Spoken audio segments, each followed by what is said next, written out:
Takriban watu 13 wameuawa na wengine 75 kujeruhiwa baada ya shambulizi kubwa la drone za Ukraine kulenga Jamhuri ya Tatarstan nchini Urusi, likitajwa kuwa miongoni mwa mashambulizi mabaya zaidi ndani ya ardhi ya Urusi tangu vita vya Ukraine vilipoanza.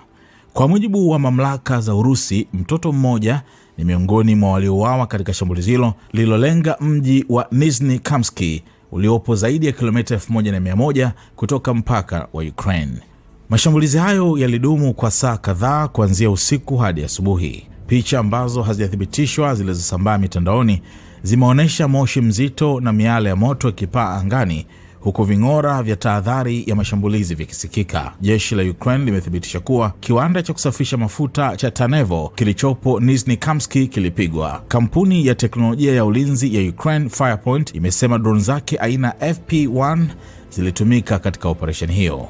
Moscow imesema maeneo ya viwanda pamoja na maeneo ya makazi yaliathiriwa, huku kamati ya uchunguzi wa Urusi ikisema raia ambao hawakuwa na uhusiano na shughuli za kijeshi walikuwepo katika maeneo yaliyoshambuliwa. Kiongozi wa Tatarstan, Rustam Minikhanov, amethibitisha shambulio hilo na kutoa pole kwa familia za waliopoteza maisha, huku kipindi cha maombolezo kikitangazwa katika eneo hilo.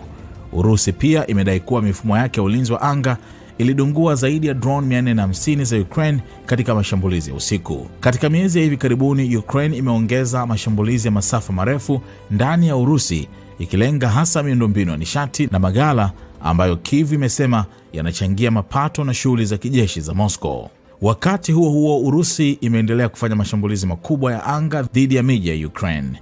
Wiki iliyopita, shambulizi la pamoja la makombora na drone mjini Kyiv liliua watu 21, huku watu wengine 5 wakiripotiwa kuuawa katika shambulizi la Urusi mjini Kharkiv.